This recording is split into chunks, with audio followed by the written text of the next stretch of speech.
ini 78 tahun yang lalu, tepatnya 10 November tahun 1945. Pernah berobat di Surabaya, Jawa Timur, kota kalian ini. Bung Tomo salah satu tokoh dalam peristiwa 10 November itu.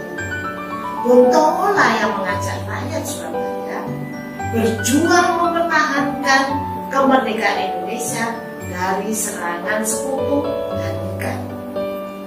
Peristiwa ini membuat Bung Tomo sangat dekat dengan masyarakat dan menjadi populer.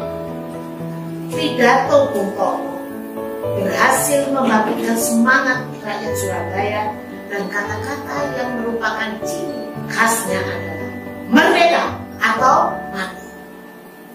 Pidato Bung Tomo ini berhasil mengobarkan semangat arek-arek Surabaya, dan kata-kata penyemangat ini berhasil menumbuhkan kobaran semangat untuk dapat mengalahkan sekutu yang mendiami di kota Surabaya.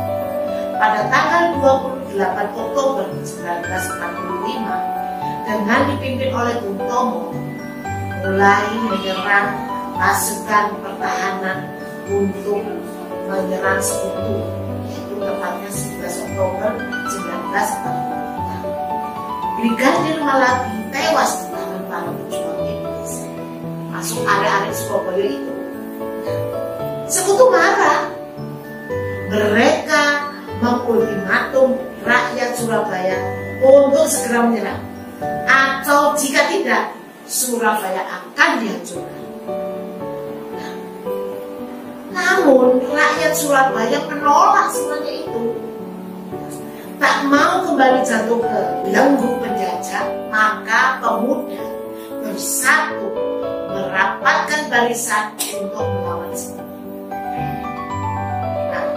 Para pemuda Surabaya, arek-arek Surabaya tadi, habis-habisan bergerak melawan gempuran tentara Inggris yang hendak merebut kemerdekaan Indonesia. Pasukan bambu runcing yang dikerahkan bukan dengan senjata lain, tapi bambu runcing yang dipakai untuk melawan pasukan penjajah tersebut. Nah, kemudian pasukan bambu runcing ini menghalau tank-tank milik sekutu. Semangat arek-arek Surabaya dibakar lewat burung-burung radio, yaitu suara dari Bung Tomo yang mengumandangkan penting mereka, arek-arek Surabaya, mereka, atau sejarah mencatat pertempuran Surabaya menjadi yang terbesar pasca kemerdekaan. Inilah cikal bakal lahirnya Hari Pahlawan.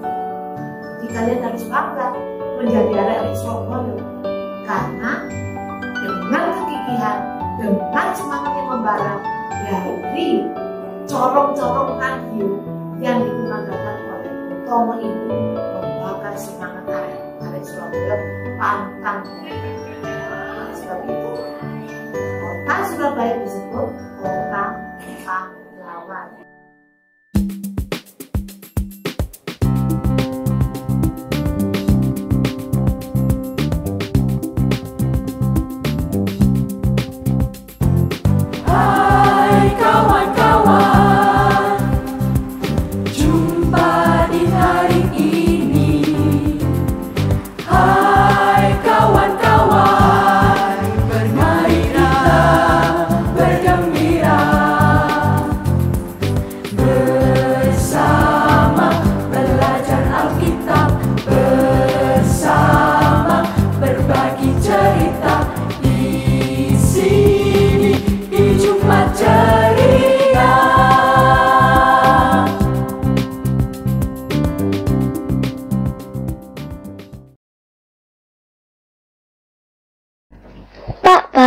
Hari ini hari pahlawan loh.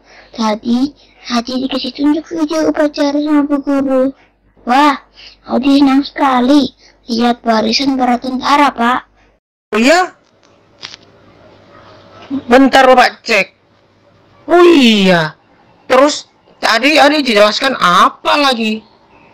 Kita tadi nonton video aja sih Pak. Keren banget upacaranya. Sekarang hati cita-citanya mau jadi tentara. Kalau bisa jadi pemimpin tentaranya. Bapak dulu cita-citanya apa? Hahaha. Bapak pernah juga pengen jadi tentara, tapi sayangnya nggak keterima deh. Kalau 10 November itu tokonya Bung Tomo saat itu. Anggap saja seperti pemimpin. Beliau keren juga. Kalau zaman Bapak kecil, saat itu ada pemimpin tentara yang juga keren. Namanya Jenderal Sutrisno. Adi, keinginan Bapak kan tidak tercapai. Sekarang Adi aja yang gantiin Bapak. Bercita-cita jadi tentara. Bagaimana? Boleh, Adi mau. Terus sekarang yang jadi pemimpin tentaranya siapa ya Pak? Pasti lebih keren yang sekarang dong. Kalau sekarang yang memimpin namanya Laksamana Yudo. Pemimpin itu pasti keren deh. Kan semua pemimpin itu punya kelebihan masing-masing. Sama kayak Yosua dan Musa. Adik ingat nggak ceritanya Musa waktu mau masuk ke Kanaan? Adi lupa sih Pak. Gimana tuh ceritanya? Adi cuma ingat cerita Musa yang membelah laut. Jadi cerita Musa dan Yosua itu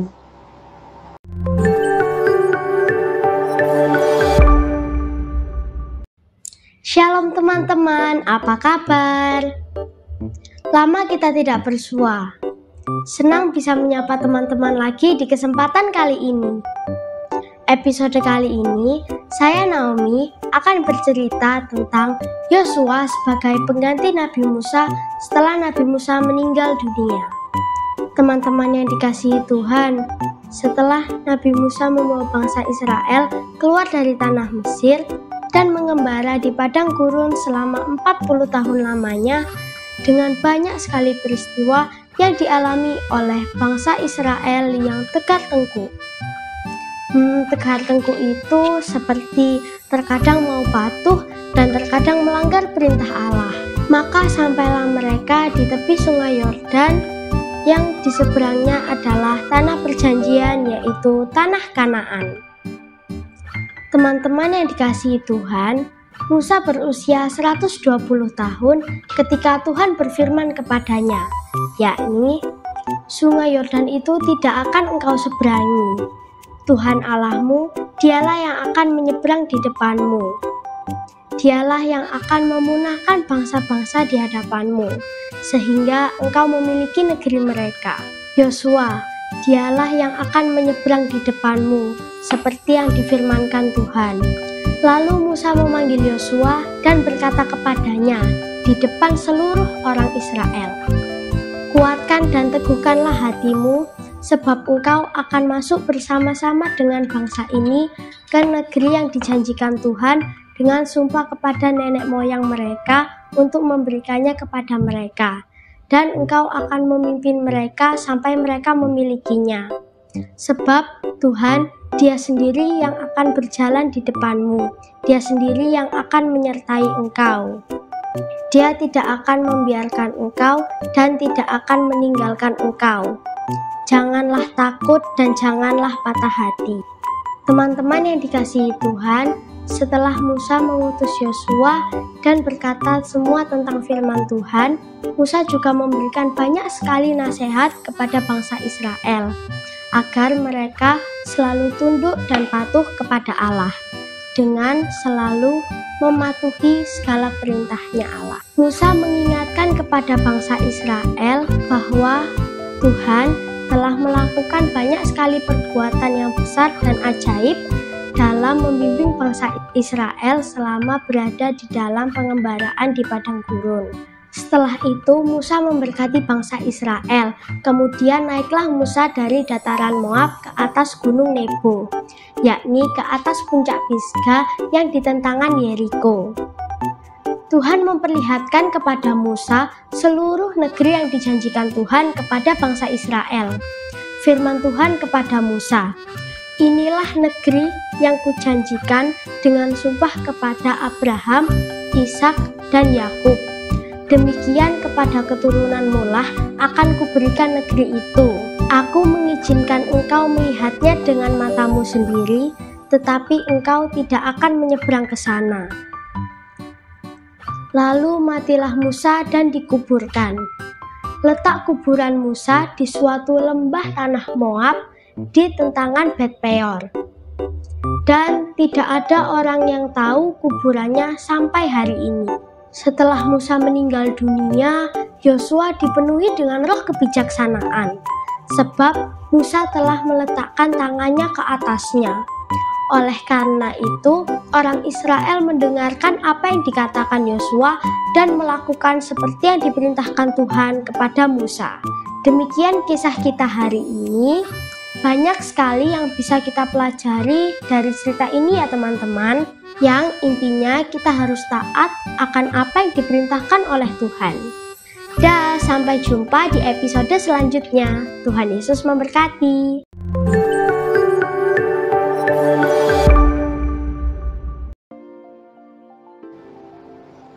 Anak-anak, Bapak mau beritahu beberapa hal tentang Yosua sebagai pengetahuan untuk kalian.